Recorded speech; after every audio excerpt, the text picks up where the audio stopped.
नमस्कार दोस्तों, आप देख रहे हैं आपका अपना चैनल एएस अकेडमी। और दोस्तों आज हम आपके लिए लेकर आए हैं कुछ महत्वपूर्ण जानकारी मध्य प्रदेश शिक्षक भर्ती 2019 से रिलेटेड। दोस्तों मध्य प्रदेश शिक्षक भर्ती 2019 आप सभी को पता है कि बहुत अच्छे से संपन्न हो गई और संपन्न होने के बाद भी बहुत सारी भ्रांतियां फैलाई जा रही हैं। दोस्तों ऐसी भ्रांतियां फैलाई जा रही हैं कि मध्य प्रदेश शिक्षक भर्ती अब कैंसिल हो जाएगी, यानी भर्तियां को निरस्त कर दिया जाएगा। तो दोस्तों यदि आपके मन में भी इसी प्रकार के कुछ सवाल चल रहे हैं तो आप इस वीडियो को लास्ट तक देखते रहिएगा। आपके सारे डाउट्स इस वीडियो में क्लियर हो जाएंगे कि भर्ती एक्चुअल में निरस्त होगी या नहीं होगी, क्या होगा क्या नहीं होगा, इसके बारे में सारी जानकारी हम आपको देंगे।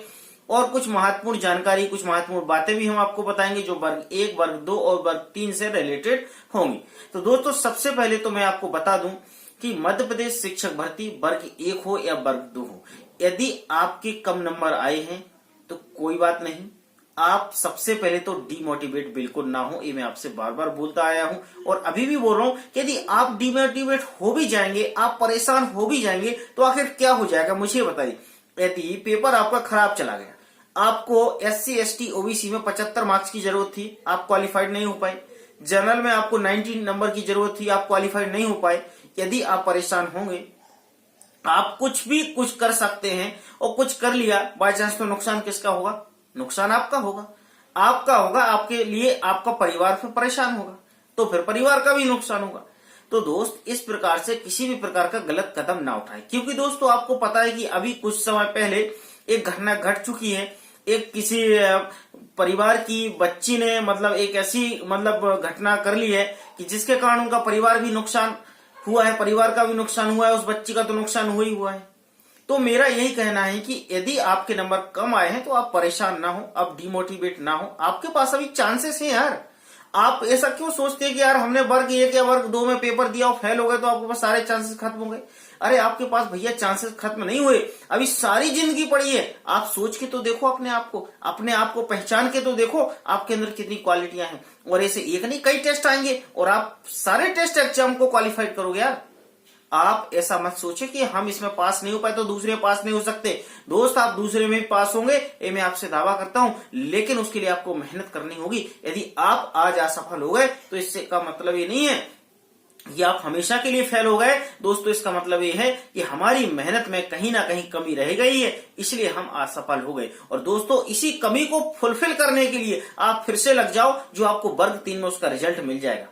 आपको इस बात का ध्यान रखना है कि आपको डिमोटिवेट नहीं होना, परेशान नहीं होना है, क्योंकि दोस्तों यदि जब आप परेशान रहते हो तो आपको देखो मानसिक तनाव बढ़ता है। जब मानसिक तनाव होता है तो हमारा शारीरिक हम डिप्रेशन में जाते हैं, फिर हमारा शरीर भी, स्वास्थ्य भी खराब होता है, आखिर हम चिंता में रहते हैं, परिवार वाले हमारे लिए परेशान होते हैं। तो दोस्तों हम ऐसा क्यों करें जिससे आखिर हम और हमारे परिवार वाले परेशान हो। तो दोस्तों वर्ग 3 हो या वर्ग 2 हो या वर्ग 1 हो, ऐसी कोई बहुत बड़े एग्जाम नहीं है जिसको हम फेल कर गए, अरे यार तो हमें कुछ होने वाला नहीं है। और कोई भैया कोई IPS IAS की अधिकारी की जॉब तो है नहीं कि आपके लिए भैया ये नौकरी नहीं मिलेगी तो आपका भविष्य खराब हो जाएगा। अरे अभी वर्ग 3 की वैकेंसी आने वाली है, आप वर्ग 3 की तैयारी कर जाओ और वर्ग 3 में अच्छे मार्क्स लाओ और वर्ग 3 की तैयारी में क्वालिफाइड करो और वर्ग 3 में फिर टीचर बन जाओ और 2 या 3 साल रहोगे, इसके बाद फिर प्रमोशन हो जाएगा तो वर्ग 2 में ही आ जाना है।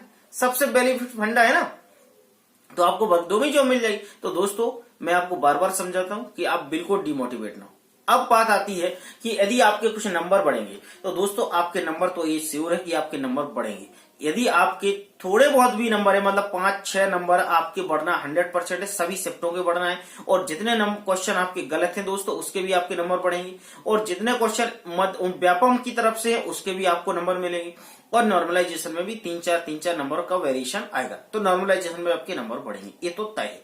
ठीक है, अब बात करेंगे हम कि यदि नंबर आपके बढ़ेंगे तो कितने बढ़ सकते हैं नॉर्मलाइजेशन में और कितने बढ़ सकते हैं आपके गलत क्वेश्चन में। तो दोस्तों ये डिपेंड करता है आपकी आंसर शीट के ऊपर। आप आंसर शीट आप डाउनलोड कर लीजिए, आंसर शीट डाउनलोड करने के बाद अपने क्वेश्चन निकाल लीजिए, कितने क्वेश्चन गलत आ रहे हैं और कितने के आंसर गलत आ रहे हैं, ये दोनों का कंपेयर कर लीजिए। और जब आपत्ति लगेगी तो आप उस पर आपत्ति जताइएगा, व्यापम उस पर निराकरण करेगा, आपको उसके भी आंसर उसके प्लस मार्क्स आपको मिल जाएंगे। ठीक है, अब बात करेंगे हम इस बात की दोस्तों ये परीक्षा निरस्त होगी कि नहीं होगी।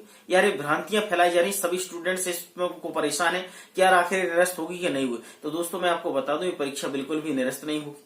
आप बिल्कुल परेशान ना रहें और ना किसी की बातों पे ध्यान दें। लोग बहुत सारे यार कुछ भी वीडियो बना देते हैं, कुछ भी उठा के ले आते हैं, उन्होंने कहा भैया ये निरस्त हो जाएगी, वो फलाना हो जाएगा। अरे किस वजह से निरस्त हो जाएगी? निरस्त ही होना होता तो वैकेंसी क्यों निकलती भाई?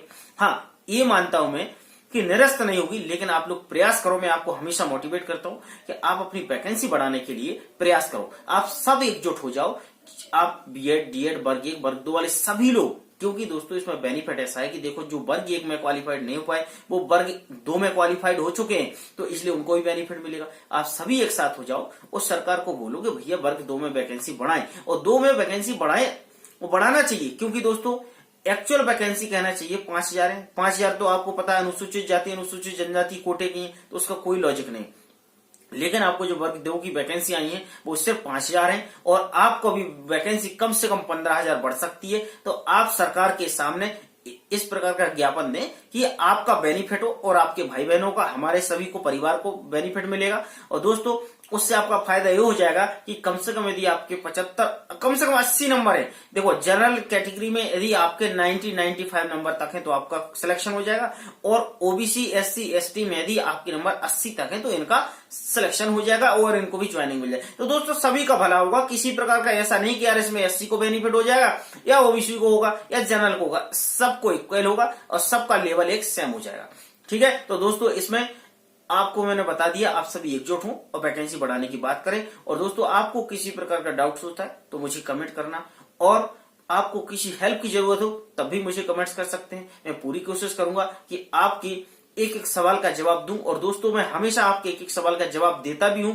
आप कोई भी कमेंट्स देखना जिसमें मेरा रिप्लाई ना मिले तो आप कहना, मैं हर उसमें आपको रिप्लाई करता हूं। तो दोस्तों मिलता हूं नेक्स्ट वीडियो में नेक्स्ट टॉपिक के साथ। जब तक के लिए नमस्कार।